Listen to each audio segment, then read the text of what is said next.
tell me what you think of this. Stuart Ashen is an actor, screenwriter, comedian and YouTuber. His 1.6 million subs transcend generations and he has a worldwide following. He also has in the region of 600 million viewers across his channels. That would probably be enough views to go around the earth many times if that sort of thing was possible, but it is not. Ashen reviews low quality products and knockoffs. He eats suspects foodstuffs and he makes video shorts that are humorous but also convey messages that critique our perception of the modern world. The only thing in his Wikipedia page that I did not copy was that he will basically do any podcast for anybody because he's a nice bloke and will probably do it for the promise of a bottle of Fanta in the near future. So welcome along to the podcast, Stuart Ashen. Nice. I'm going to have to point one thing out, though. Yes. You have got my surname wrong. Okay. Your surname is? Ashen. Ashen. Oh, crikey. There's no S on it. See, unfortunately, this is a rod I've made for my own back by using Ashens as the handle. But it's Ashen S, as in Ashen Stuart, or belonging to Ashen. How which I about thought was clever at the time. And then 2 minutes later, I was, well, fuck, now everyone's going to think the surname's Ashens. Well, and yeah, that's entirely my fault, so I apologise for that. Well, that's a showbiz fact, so I will keep that intro in now, actually, with that, because I never actually realised. So Stuart Ashen, of course. So well, I hope everything else was okay in the intro there. I just but getting the name wrong of the guest is probably will stand out in my podcasting career. Just not your fault. That's entirely me for setting up such a confusing situation. So how did that come about then? Were you just setting up a was that your first YouTube channel or something you were setting up to get that monkeyer? Basically, it was my first log on for the computer system at where my first job was, Ashen S. Simple as that. And I thought, oh, I'll use that for something, because you can't use... normally I'd stick in like my surname or something, but nothing would accept Ashen because it's an actual word. And there's always like the dictionary behind the scenes. It's like, you can't have that as a username because it's a word. They don't seem to care about that these days, but back in the sort of 90s, that was a thing. So I just put in Ashen S, or Ashens, yeah. And I've confused everybody with it ever since. And where was that first job for the computer? That was at Norwich Union, as so many people in Norwich worked at. Yeah, large employer in that neck of the woods, I'd imagine. Now Aviva. That is true. Yes, yeah, I was there when it changed over, and they paid a fortune for the new name. And there's a woman's clothes shop about 5 minutes walk from their head office called Aviva. Well, there was. Like, I wonder where they got that from. Oh, so yeah, so you've obviously there was a life before you sort of became like a big figure in YouTube and Twitch. So what was your first dalliance with technology, Stuart? I'll be interested to know. I've been asking a lot of people, and they've basically the first thing you were dicking around with, was it like a tape recorder or something? Oh, it probably was, actually. That's a good point. I had one of those single-deck ghetto blaster things, like a cheap one, that had a microphone on it, and I can remember recording stuff into that. What I recorded, though, I have no idea. Probably just reading things out of joke books or something, my God. But I was one of those people who was always obsessed with seeing stuff on the screen and wondering how you can make things happen on the screen. So video games for that was just such an obvious lead-in, My sister says when I was a kid I was always hanging off like the Pac-Man machines in pubs and things, but too young to actually play it or understand it. But just that sort of obsession with, what's going on with that? How do I make that a thing? Which has pretty much led into liking video games a lot. And then making videos and films and anything else, really, I suppose. Your curiosity with how things work, that's quite an allegory. Were you always too short to actually see the screen on the Pac-Man like I was? The use of a crate was needed. I don't remember. I think I wasn't allowed to play them because you had to put money into them.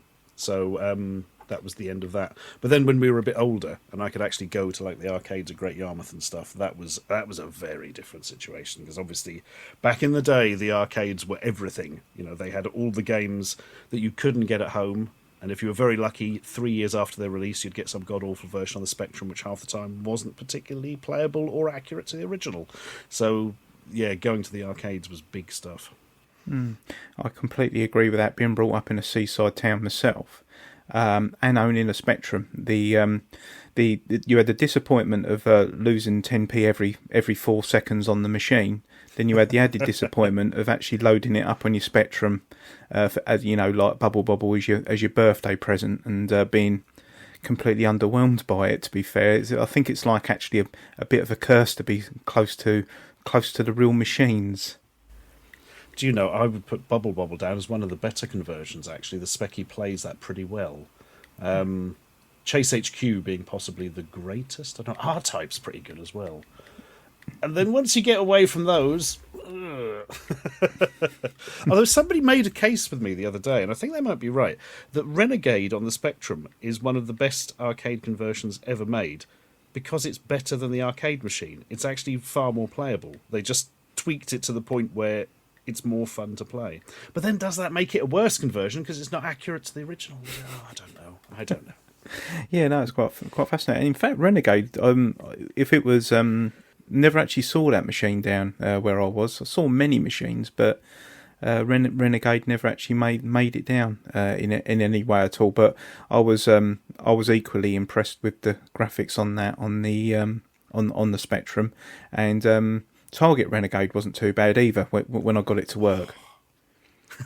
Target Renegade's tremendous. A real technical achievement for the time as well. And we don't mention Renegade 3 because sadly it exists, but there's nothing we can do about that now. Is that Jurassic Renegade, if I remember rightly? Oh, God, it starts off there, yep, then he travels through time to various other disappointing time periods, and you don't get enough of a time limit to finish the game, and it's no fun anyway, and everything involved with it is awful except possibly the music. That's what I love about nostalgia, all these lovely positive memories. That's it, you can't get the rose-tinted spectacles out. You've got to be accurate to this stuff. No, that's sure. Were you always a Spectrum owner, or did you sort of move on to 16 bits or consoles after that? Oh yeah. Originally, my uncle gave me a Commodore VIC-20 when he bought a Commodore 64. I'll be honest, this was like 1986, and the VIC-20 was very sort of out of date there, but we had some fun with it, with the games he had on that. But I was just hanging off for birthday and Christmas that year, because my birthday's just before Christmas, so you always got one present, and that was for birthday and Christmas. Damn you, calendars. Or tight relatives, really, I suppose. But I was getting a Spectrum for Christmas that year, so that was sort of the big excitement, and got one of Mr Sugar's 128K plus 2 Spectrums with a built-in tape deck. And that was the end of that. I just spent every waking moment playing on it, you know. Had that for years. Then got an Atari ST. That's what sort of everybody locally had. It's one of those things where if your mates have all got that and you want to get the games, you're going to have to sort of get the one everyone's got. Had that for a few years. Then that kind of died on the vine, so to speak. And I bought a second-hand Amiga 1200 off somebody at school, which was brilliant. Had a lot of fun with that. Then... went for the Amiga, and then built my first PC, which would have been around 1996, I suppose. I'd got a job by then, so I could get a Pentium 200 MMX, the amazing top chip of the time, and got all the bits and bobs and put it all together, and it actually worked. And I'll always remember running out of money for the case and having to buy a case cheap off some guy I worked with. And it was brand new and beautiful, but it was a server tower. I don't know if you're aware of a server tower, but it's like literally 3 foot tall. But it was like, that's why it was cheap. I'm like, why is this cheap for the others? Because nobody wants a bloody things. Because look, where are you going to put it? So I put everything in this giant case. And I remember the sides of it were all connected. It was just one piece of metal for the top and the sides. And you would take it off, and when it hit something like the side of the case, when you took it off, it would literally ring like a bell because it was so big. It'd go like dong for like a sort of full 2 seconds, fading out. It was amazing. So it had its own inbuilt sort of like air conditioning ecosystem. It had so much space. So, oh God, the space in it was it spoiled me for the rest of my life. Because now every case, oh God, what? Why isn't there at least 15 acres in here I could grow stuff in? Well, with the amount of money that people are spending on things, you want it to be big and enormous anyway, even if it's full of air, I guess, because that must have cost you a few quid back in the day. Oh yeah, well, the tower itself was cheap. That's why I got it, because nobody wanted to do the size. But yeah, the other bits. Oh god, it was the processor that was the thing. But I had enough savvy to know that you didn't want one of the older processors because it's going to be superseded very bloody quickly. And if I get this Pentium 200 MMX sort of thing, it's going to last me for years, which it did. So that was a wise decision. Yeah, is that the computer that you first went online with as well? That's a question. It probably is. Probably is, yeah. I remember buying a... God, I think it had a 28... Somebody gave me like a 28.8 modem, and it just sort of sat in it. And then one day we got the CompuServe thing through the post, and I thought, oh, try this. And yeah, that all worked. I very quickly got a 56k modem back when there were two different technologies, and I bought the wrong technology. So that was great. So it didn't actually connect any faster than 28.8. I think I got K56 Flex, but then they were all upgraded to 56V2. Oh, I can't even remember the details now. But anyway, yeah, God. Always learning with computers, aren't you? That's the main thing. Always learning. Yeah, expensive lessons as well. Yeah. No, so I mean, I was a bit late to PC. So what's on the internet or on the web at that time? Cool, very bloody little. I mean, like I remember Tesco.com was just like a single HTML page with some pictures of the trustees or something. You know, that was it. There was just nothing. It was a value page. Still had that. Yes. Oh God, it probably had a similar design by coincidence, actually. But yes, before they go into all the value stuff, possibly. But yeah, it was all the internet still had that weird sort of underground feel to it, where it was all put together by hobbyists and weirdos, and the companies hadn't really latched onto it at that stage. Yeah, so it's like allegory for most technologies, isn't it? And as we probably look into later with social media. So you're very creative, obviously, and all the way through on your YouTube career, you've used everything to the maximum. I mean, your first video, which is, well, what YouTube says is your first video, was sort of like a role play between two action figures. Was that something that you were sort of like doing? Anyway, and you just decided that would be your first video? Or I mean, how did you end up making videos to go on YouTube? That was just me arsing about. But with hindsight now, that's clearly inspired by Adam and Joe, who used to do the action figure stuff, specifically from a program called Takeover TV.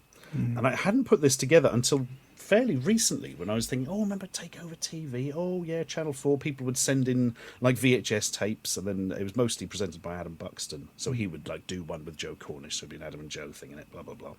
And yeah, I realised recently that was obviously a massive fucking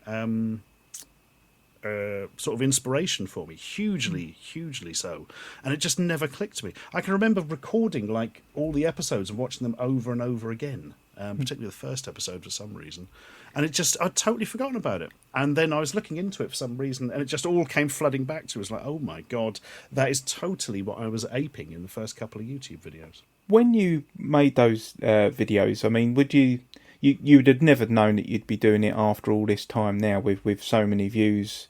But what's the most enjoyable sort of genre of video that you make? Oh, that's it. Do you know it just changes whatever mood I'm in, really. The stuff on the sofa obviously is always good. That's why I'm still bloody doing it.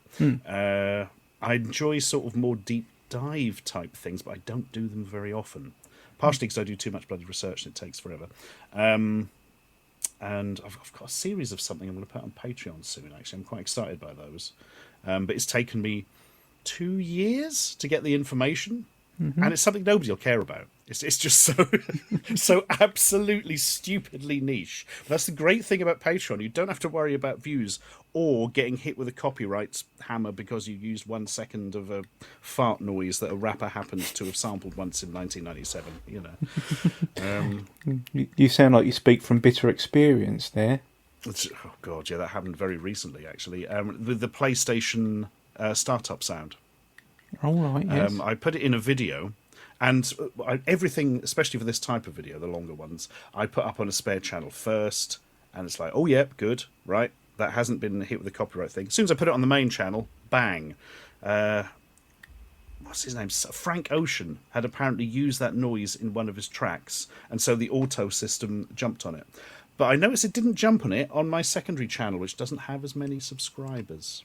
So obviously there's some sort of setting if you've got this content management system where it's like, oh yeah, don't worry about ones below so-and-so subscribers, but if anything above this level, complain. So that involved a lot of fiddling about the last minute. Very annoying. Oh, okay. So you have sort of like a beta testing channel where you can fly the kite, so to speak, and see what happens to it. So it gets struck by copyright lightning before you go main with it. Just literally the secondary channel where I put the Patreon stuff and we do the advent calendars every year. Not anymore. Now I'm going to have to put them on the main channel and make sure not to set them live, because apparently if you put it on a different channel, it doesn't always give you the same results. Oh, right. So all this stuff really is quite a learning curve. I mean, if you've got a small channel and a large channel, which you have, do you feel do you see that you're treated any differently if you are a larger YouTuber or a larger partner? The only time I've seen it actually is with that Frank Ocean thing, because it completely flew under the radar on extra Ashens, but on the main Ashens, the femtosecond it was uploaded, the bots were on it, you know. So, yeah. I mean, there must be positives as well, but that's the only... I've only seen a negative, sadly. Yeah, that's it. You're more under the microscope, perhaps, if you're a larger creator. Exactly that. Yeah. So, I mean, you mentioned like differences in your style, and I appreciate that could probably change from week to week, really.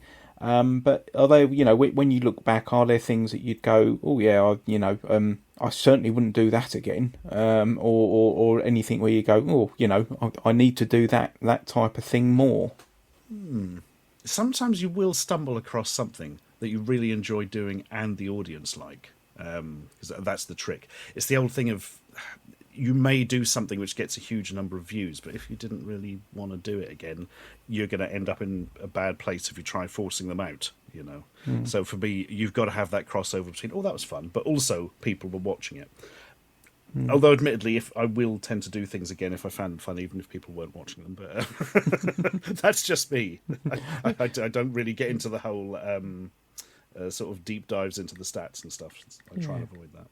Yeah. So, I mean, how much analysis are you actually doing, and how much research are you doing? I mean, with one of the most popular videos that you've done, and I know it's popular because my son, who's a lot younger than me, thankfully, he watches you as well, and he said, "Oh, watch this one." So I watched this one, and it was like buying components off of Wish to build a PC, and it was highly entertaining. But I mean, where do the ideas come from? I mean, is it like you have the idea on the bus out of Norwich and you have to write it down, or do you have like a huge A4 pad, just idea after idea, then you're just working through them? Oh yeah, I have a big list of stuff, but things come to you all sorts of times. Sometimes you're researching something and you see an interesting offshoot. Sometimes just something comes to you out of the blue. Sometimes you see something, oh, there's a different take on that. The ideas for these sort of things can come almost out of nowhere sometimes, and sometimes quite obviously off the back of something else. But the trick as ever is trying to know which ones you can actually make into a good video, because there's nothing worse than starting a video and then, oh no, this doesn't really work. I don't think I've ever really had that, but due to the simplicity of the format, I can quite quickly guess if something's going to work or not before I start it. How many videos have you made for YouTube now? Because I actually didn't check that, because it's not all... I forgot to. So that's a good question. Hang on. Let me get the... this will be the behind-the-scenes number, so some of these may not actually be publicly available. Because especially if they're old announcement videos, I just take them down. There's no point saying, hey everyone, I'm going to be at this convention in 2011. It's not really going to be particularly useful now. I'm really looking forward to 2020. I'm going to do so many events. So yes, it's going to be great. Yeah, nothing could go wrong. Now I'm looking at this, I can't actually work out how to count how many I've got. Oh, That's useful. I tell you what, let's just go to Social Blade and see what that says. This is where I find out Social Blade no longer Is exists. it more than 5, Stuart? Probably at least 12. At least 12. Yeah. Maybe even more than that. Yeah. Hang on, we'll get a number here. This will actually be more meaningful because this will just be the ones that are publicly available. There we are, 920. So how have you managed out of 920 videos not to accidentally make the same video twice? I've come remarkably close recently. I've been putting things together to do a video on the Atari Lynx, which I love, but I've been putting it off because I know once I've done it, it's done. I don't know how to describe that. It's like, oh, I don't get to do Link stuff again. And I found some obscure stuff to do it. And I mentioned it to a friend, and he said, what the fuck are you talking about, you idiot? You've already done it. You did a 2-part one. I was watching it the other day. I was like, no. did I? And I'd totally forgotten. Yeah, he's right. Obviously, I've already done the Links, just somehow forgotten. It's like, oh, nearly did that one twice. But I think that's the closest I've come as yet. That's it. Do you get many people sort of like contact you and go, oh, you've got to do one like this, or give you suggestions, and how do you, well, do you ever take people up on their suggestions, and how do you manage those sort of requests with the people that are sort of asking you those sort of things? Yeah, you get this stuff on Twitter occasionally, like, oh, there's a new thing, you should do that, and often you're like, yep, already on it, or no, that won't work for whatever reason, really. But you get it all the time. But a lot of it is stuff that doesn't exist, which is a problem. Things like art projects from people like Obvious Plant, who's sort of art comedian, who will make a single fake product and hold it up in a shop, and it's very funny. People are like, oh, you should review that. Well, I can't review it because there's only one in the world, and it's not a real thing. So that's not a thing. So that happens an awful lot. And the other one is, this is the most popular at the moment, actually, when something comes up in the news like 500-year-old wine discovered, and it's like in a museum. People are like, oh God, you should try that. I'm like, A, no, it would kill me, and B, I can't break into the museum and steal their wine. That's something that's not going to happen. Yeah. But I used to get a lot of parcels to a PO box. I used to have a public PO box, and it got mad. It got to the point where I was getting like 5 or 6 parcels a day to this thing, and I just couldn't keep up with it. But unfortunately, the vast majority of them were things people were sending into review that I'd already done. About 50% of them I had already done, and you start to feel bad because they've bought this thing. I mean, that's probably cheap, whatever, but they've had to pay postage and put their time into it. And, oh, I've done that, mate. Maybe you should have done the search before sending that. You just sort of. That's why one of the reasons I closed it. Do you get with people sending things in? Do you get like more nefarious things where people try and like surreptitiously place products to see if you'd review them? They weren't very surreptitious about it. I would just occasionally get random things from companies. And they would never contact you. I mean, some of them would contact you first, say, do you want this? Which is a very sensible way of doing it, because then they don't lose a product, But I remember something that turned up, and I don't know if I still got this, was a weird, like, rubber sticky membrane keyboard that you put over the screen of an iPad. And so you had some sort of tactile feedback. I just remember thinking, what can I really do with that? And I put it to one side in case I got more weird tablet things, but that never happened. So I don't know if I still got that or not. I hope so, because thinking about it, now it's got a sort of retro feel to it. Hey, here's some crazy shit that was made in the past for tablets. That's it. Yeah. Look how that product went. Yeah, that's it. So yeah, everybody's got 12 of them now, haven't they? Yes. Oh wait, nobody's even heard of it. Yeah, I guess a company that's trying to get a product reviewed by you would be more legitimate for this question. How do you deal with the no thank you, it's shit sort of line? Oh God, just don't respond. Yeah. I get, Christ, so many things. Mostly it's for digital stuff these days, but yeah, you are inundated with these things, and I take up less than, I worked out the other day, less than 1/3% of offers. So 99.7% of things I just turn down. If it's like a small company, I'll always get back to them. If it's a big company, I don't usually bother because it's just like a PR bloke or something. They don't care, you know what I mean? But yeah, I mean, the most recent one was an electric bike. Lovely. For this morning, an electric bike. It looks cool. It looks like a sort of, rather than being an electric push bike, it's more a sort of electric motorbike type thing. But that's very kind of them, but what can I do with that? I can't really make a video on that, and yeah, it's just not fair to take it and then not do anything with it. Yeah. So if you get sent a bike and you go, look, no, thank you, I really can't do that any justice, but it's really kind of you. Are you paying to send that back? Oh no, they don't send. No, they send an email asking for something like that. That's good then. I was Plus, relieved. Nobody knows. I don't have the PO box anymore either, so they wouldn't know where to send it. So but no, if they sent something, unsolicited goods, no, they wouldn't get it back. I don't think that ever really happened to anything worth more than 4p. But no. So what year did you start your YouTube channel? That was in. Hang on, let's work this out. 2006. 2006. Oh well. Yeah, because we're up to 17 years now. Have you seen a change in the audience in general on YouTube? Yeah, that's always a hard one to answer because you never see the audience, of course, so you're not really sure what's happening behind the scenes. You just get the stats, which always seem fairly the same. And I never read the comments. That's the first thing I'll tell anyone making stuff online. Never read the comments. And everybody starts off reading the comments, and then they get to a certain level, they go, the comments are making me ill. I'm like, I told you not to read them. That's human nature, isn't it? So I don't know the big changes there, other than when something major happens, like the time they messed up Google Plus and people were just copy and pasting massive swastikas and things into all the chat. And you're like, yeah, I'm going to have to do something about that, aren't I? Yeah, the audience must have changed as it's become more mainstream, but I can't tell you really in any depth or detail how.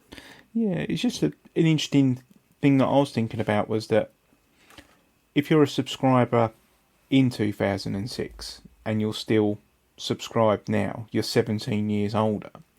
And I was just wondering, you've got new people that are jumping in, and I think that's probably a really good how your channel does sort of appeal to a lot of people. It seems to be a bit of a zeitgeist and a touchstone for a lot of generations. So if you just stick in with like Elvis Presley, for instance, there's the supply of Elvis Presley fans slowly diminish over time. So oh yeah, I was just really sort of thinking from that point of view. Your internet users are probably a lot more savvy, or perhaps, I don't know, maybe more cynical, or react less now because they've it's just been life for them. They've never known anything other than the internet. Yeah, that's probably true. I mean, the only time I really get details is when I speak to people at events and stuff. But you do come across people who say, oh, God, I've been watching you since the start. And I'm like, blimey, that's amazing. 17 years is mad, And then somebody will come along and go, oh, God, I used to watch your stuff. And then they kind of go, oh, yeah, I don't really watch it anymore. And I'm like, well, don't feel bad for not watching the same things you were watching 10 years ago. Not at all. Fully understandable. Bless you, And then, as you say, new people come along as well. I mean, there must be a massive difference in the older to younger generations because of exactly as you said there. Some of them grew up with it. For some of them, it was a novelty that became a thing. And that's a very different kind of path into it, isn't it? But maybe it ends up at the same place. I don't really know. You're on social media. There's a brand new thing called X. I've seen you're on it already and got plenty of followers. Was there ever a golden age of Twitter, or when you could just share away, or have things changed in a different way? I only really use Twitter. I don't use Facebook at all, or many of the other ones. So yeah, anything I say here will be quite Twitter focused. I mean, in the early days, it was weird because you suddenly had direct access to sort of famous people, so to speak.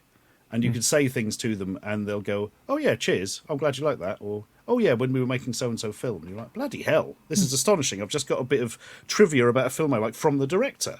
This is amazing. Obviously this has become less over time purely or largely because of the amount of people on it. It becomes harder and harder for them to respond to or even see anything, which is completely understandable. But also kind of the feel of it has changed now, where there's so sort of, you've got that layer of anonymity that some people like to spit abuse from behind. So yeah, you can see why people just get fed up of it. And an awful lot of people who were very active on Twitter in the early days, sort of celebrity types, now their account is managed by somebody else, and they probably haven't looked at it for 20 years. Well, not 20 years. That's before it existed. For 5 years, let's say that. Yeah, it's an odd one, isn't it? Because they've thrown away. When I say they, it's literally one guy. Isn't it? Let's be honest, it's completely at the whims of an incredibly rich and incredibly strange man who has probably not been told no for 38 years. Yeah, I don't know if you've ever dealt with even low-level rich people, like sort of millionaires and things, but sometimes it's like they're a different breed of animal because they think and act so differently in certain situations. So I can only imagine somebody like Musk is that amplified to the nth degree, But yeah, they're just throwing away one of the most recognisable brands that's ever existed. Because he likes the letter X, which incidentally you can't search for, because it's one character. And also in Japan is literally shorthand for no or broken. And is also closed. I mean, God, I don't bloody know. Yeah. It's a very odd thing. Mm-hmm. Yeah, if you type in X 3 times into a search engine, you better be doing it incognito. So yes, don't do that at work, folks. Get 3 Twitters. Nobody can deal with that. Yeah. Unless you're working in a brothel. Yes. In which case, just search that. Yeah, I think interesting thought of millionaires as well, Stuart. I get that. I've dealt with people who have more wealth than I'll get in a lifetime, and a lot of them are nice people. But there is sometimes an air of that they've defeated life because of the amount of money they got, and perhaps the decision process is something a bit different to what we have. But the example I always give is we were trying to get some people to fund a film. It didn't happen. But I ended up in a car with sort of about 3 of these people, all of them very, very rich, all of them inherited wealth, as it almost always is for sort of the proper rich types. And within this car in central London, and we're all just going to park up here, and it parked, and I said, bloody hell, look out, there's a £425 fine for parking here. And they looked at me like there was something wrong. It's just, well, that's just how much it costs to park here. Like that was the £3 fee for parking here was £425. So I hate to think how many fines they get because they just don't care about them. No, just pay that and it's gone. Yeah, but they looked at me like I was some sort of pauper, street urchin type. You wouldn't pay £425 to park a car, my God, man. Yeah. It's very much that if you're in the Rolls Royce garage asking how much a tank is, you can't afford one. So exactly that. Exactly. Yeah, that's it. So looking to the future, then, what sort of content do you see people taking and how they take it in the future? Do you see any changes? Oh, it will always change to an extent, and a lot of it on YouTube is led by what the algorithm likes at that particular time, which nobody really knows except when it changes, and then you see the effects of it, and then people can sort of jump on the back of it, basically. They're like, oh, God, this type of thing is popular. And it does change so fundamentally, because most of the algorithm, which I believe is officially called...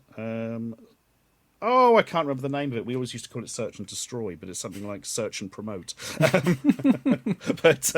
they might not even call it that anymore. But there's a big machine learning aspect to it. So literally Google themselves never quite know what it's doing at any given time. They're always playing catch up to it, But you used to be able to put out really long animated videos with a lot of work into them, and they'd get huge amounts of views. And then it got suddenly down onto playing video games and talking over them was the next thing with long ones of those. And then none of that worked. And the animation, but the change that killed animation was sort of literally came in overnight. And you can almost work it out by looking. Oh my God, these really long animations! People doing all this work going into them. Oh, they all stopped on one day. Or about a month after that day when they realised there was no ad revenue anymore and it wasn't sustainable, And now currently they're trying to push the shorts, although that's like a different sort of strand for their TikTok thing. I don't really know. It's a hard... There's always going to be something new. And when the something new becomes popular, there'll be a million people doing it. But as ever, some of them will be better at it than others and will get a much bigger audience because they do it in a more engaging and interesting way. Do you see a threat from AI to content creators in general, or to yourself, because it seems to be appearing a lot more at the bottom of podcasts. There's writers now that say that the content may be used, maybe AI originated. And if you watch a few things on the History Channel, you get all these professional describers, and all they're doing is really reading off of some sort of script that could be created by AI. Do you see the implications going further in where you could perhaps sort of like just be in competition just with AI content on YouTube? The problem is, it's very hard to tell even what actual situation it's in at the moment, because we're still sort of in the grifting stage of it, where the money is to be made from basically putting a front end on something and charging people slightly over the odds for access to ChatGPT behind the scenes, and taking a percentage of that. So there's all these sites like, oh, we'll do this and we'll organise that and we'll help you write a novel. A friend of mine used an entire system for AI writing a novel. The results are unholy. She's a journalist, and she's putting together this like massive sort of. It's going to end up, I think, in one of the major newspapers, because it's bloody hilarious for starters. So I didn't realise, obviously, that AI, the pure. I mean, we keep saying AI. It's not intelligent at all. Like it's machine learning. They've just used that as the buzzword, haven't they? But it's just scraping, just regurgitating stuff that already exists again and again and again. It starts regurgitating its own stuff, because the more AI stuff there is, the more of it will scrape. This is a big problem in and of itself, because that causes various problems with the way the algorithms work. But also, the stuff they're scraping is often the free stuff. So when it was coming up with all the creative writing stuff, big air quotes around creative there, a lot of it came from fan fiction. And a lot of fan fiction is pervy and weird. And and when it gets this thing, and sometimes it just runs with it, and she didn't like go in and edit. She was like, right, we're going to let the AI do the whole, the algorithm, so to speak, do the whole novel.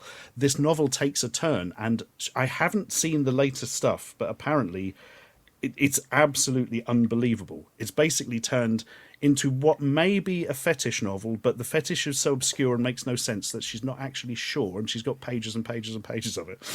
So you're like, it's going well, this, isn't it? But the other problem is ChatGPT will just make things up and lie to you, because it doesn't understand if something's true or not. Obviously, it's just trying to put words together in a way that fulfills the sort of task it's been given. It has no real understanding of what's in it. It just has an immense understanding of how language connects to other parts of language. So, yeah, at the moment, it's not super useful. I've tried ChatGPT for a sort of couple of things behind the scenes, just for like research stuff. You're like, oh, tell me about so and so. And you're like, well, that's wrong. That's no fucking good, is it? Delete. But as it comes round, a friend of mine who writes a lot has said has found it very useful for changing grammatical stuff. That's something they had to change from third person to first person, and they put it in. It just did it instantly and easily. And I mean, they could have done it themselves in probably 10 minutes, but it saved them 10 minutes, because it's perfect at doing that, and for finding, I don't know, synonyms or something and rewording stuff. But people who think you're just going to get this up in 5 years' time and go, I want a film with The Flash and Batman and Godzilla in, and they all have sex on the top of Mount Etna, and then I come in and I am God, and it is 2 hours long and the effects are great, make film. That ain't going to work. And if it does, imagine the dialogue. I just wonder sometimes with content, it might be a little bit too tempting for people to perhaps get AI to do a bit too much heavy lifting for them, but it'll happen. It's probably already started, even in video. I'm sure there's sites now where you can basically say generate video, and you'll have a vaguely convincing voice, a vaguely convincing sort of image of a person, and a script that at least makes sense grammatically. But it's not really gonna push out anything of use as yet. You need. The problem is, especially when it comes to the image generation stuff, you have to put so much work in to get something out. It would probably be quicker, easier, and cheaper to get an actual artist to do it. It's like a video fee, isn't it? So it's yeah, exactly. 40 million prompts later. Oh, look, that's pretty good. You're like, yeah, but this took you a year. yeah. No, that's Freddie Mercury. Yes. That's it. Excellent. So, have you got any plans for things in the future? Saying that, knowing that you have something coming up in Colchester in August, but do you have any more projects? Yeah, we've got our little live show in Colchester. We'll probably do a few more of those. That's more for something to do for us, for our own amusement almost. Well, and hopefully the audience as well. Well, that's a bonus. But it's just nice to do something different. If not, you get stuck in the sort of rut of it. But yeah, we're now beginning pre-production on our next feature film, so that's going to be the big thing for some time, at least behind the scenes. Yeah. Oh, right. Can you tell us any more about that at this stage? I can, yeah. We're doing a horror film. We're not doing Ashen's 3, although we will do that at some point because everybody wants to do a trilogy. Yeah, we sort of did we had these ideas, and we did a horror short a few years ago, pre-COVID, which did incredibly well, and we won all sorts of festival awards. Riyadh, the director, co-writer, won Best Director at the British Horror Awards. So we're like, we might be onto something here. So we've both been throwing ideas around for a long time. We got sort of very inspired by a lot of folk horror stuff. And Riyadh came up with a twist of the way of storytelling the other day, which, well, I say the other day, it's about 2 months ago now, but it got us very excited. And it's also going to make it horrendously complicated. It's something people don't do because it's so difficult. We do tend to do this for ourselves. Like our last comedy film was a heist film. Like this, the heist is one of those difficult things to write because of the way they have to fit it. We had like flow charts and God knows what to make sure it made sense, and you have to be so careful with the editing of the film so you don't cut out something that makes affect something else. Why do we make things difficult? But there we are. That's the challenge, and that's what we enjoy, I think, ultimately. When it comes together at the end, there's nothing else like it. So, how are you funding that through crowdfunding, or is that getting funded? We will crowdfund, but I don't know what percentage of the budget that will be, because we wouldn't make the full budget for that through crowdfunding. So we shall see how we go on that. Yeah. So that's a case of watch this space with that particular project then, and I'll look forward to seeing more of that. So the catalogue then, what sort of format's that going to take? Literally, me and comedian Ash Frith will sit down with a screen showing Argos catalogue pages, and we'll talk about them. And it really is as simple as that. Although it's one of those things where the catalogue is really just a jumping off point. Yes. I mean, we do this on Twitch, and some weeks we will spend 3 hours talking, and we've only covered like 4 pages or something, do you know what I mean? Because we've just gone off on every tangent. And you've also got the live chat on Twitch, obviously, so you go in and out of that. And yeah.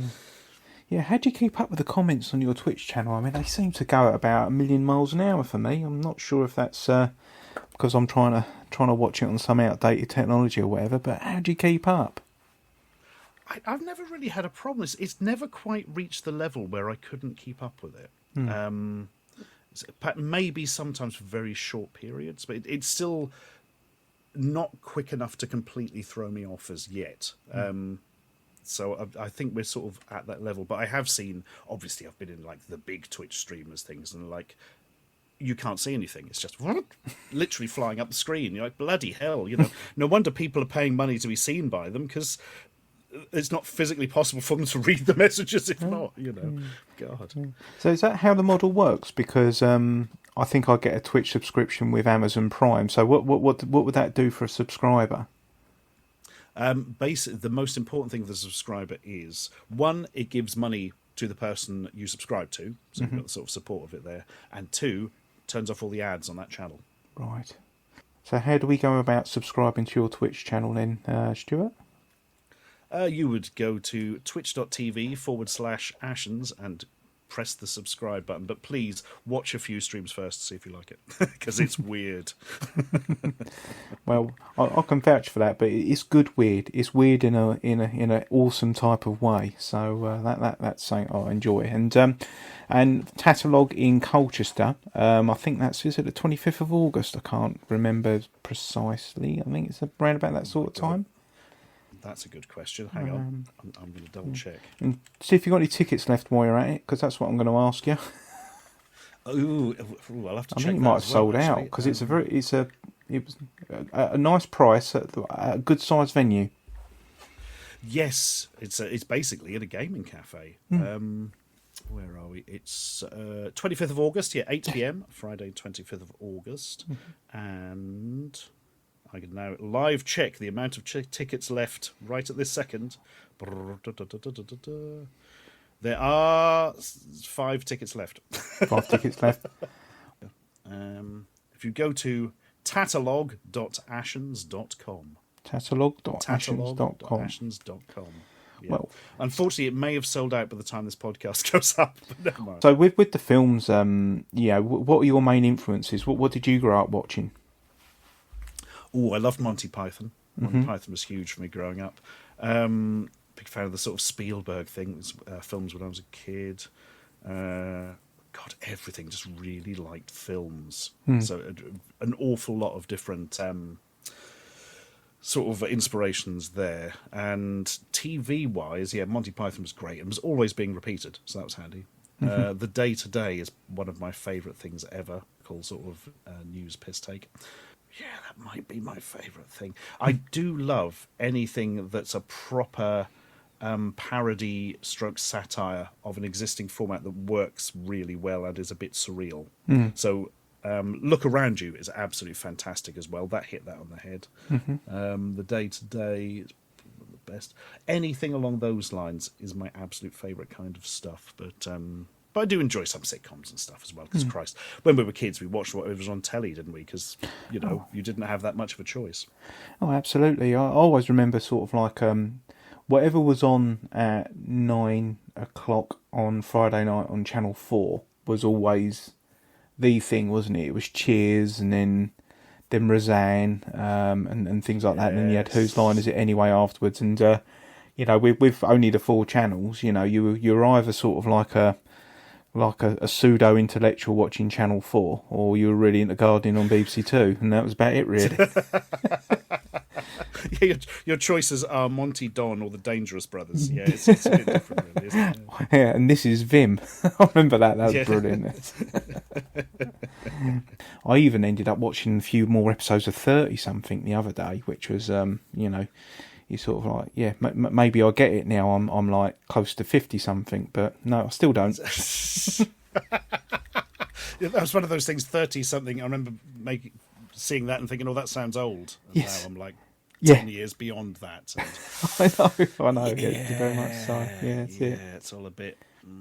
It hurts. Yeah, no, it does a bit. But just thank you very much for today and speaking to me, Stuart. But there's just one thing that I need to ask you before we do close down, and it's just bothering me because I've been speaking to somebody else on a Discord and they've showed me a Major Morgan. And I don't know what one is, and I think you're the person to ask. So can you explain to me, like, from someone who never owned a Major Morgan but might have seen one, it was sort of like a blue majorette or something like that, and I just don't. What was it? That is exactly what it was. It was in the same sort of wheelhouse as the not quite Little Professor. Yeah, the Texas Instrument Professor calculator. And he looked like big moustache on the front. Yeah, there's another one called... I can't remember what it was. It was like a little orange silhouette of a child with glasses on called Clever Clogs or something. Sister one to that.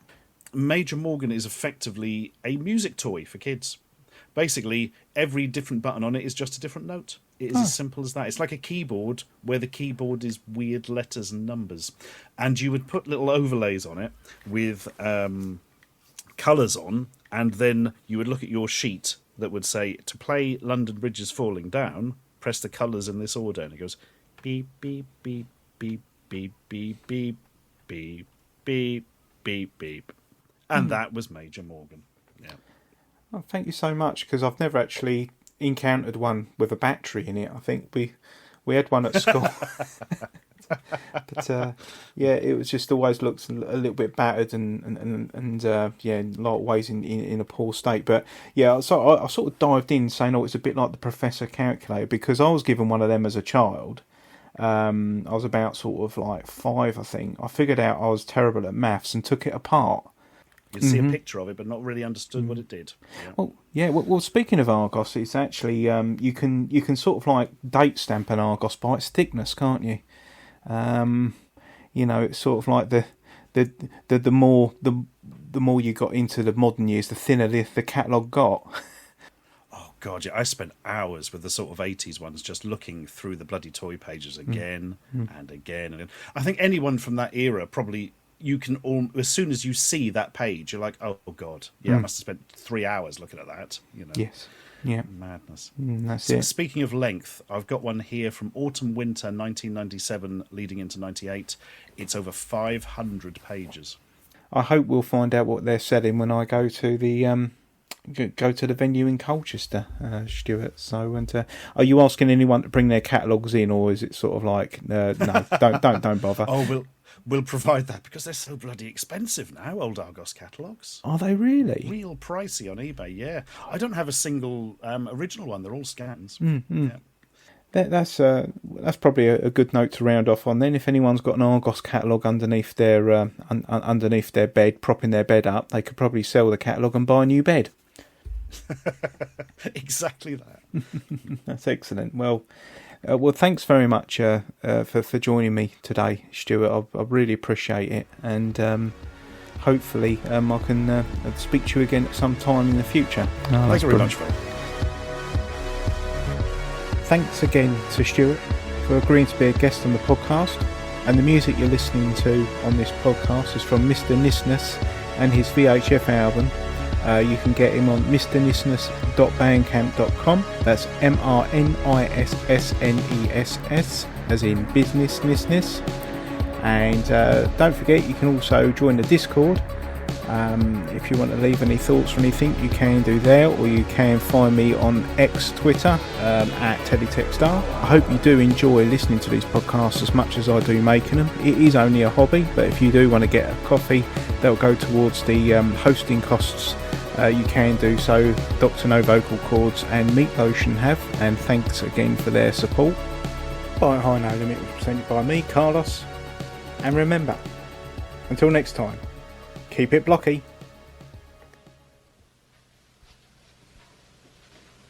You're still here? It's over. Go home. Go.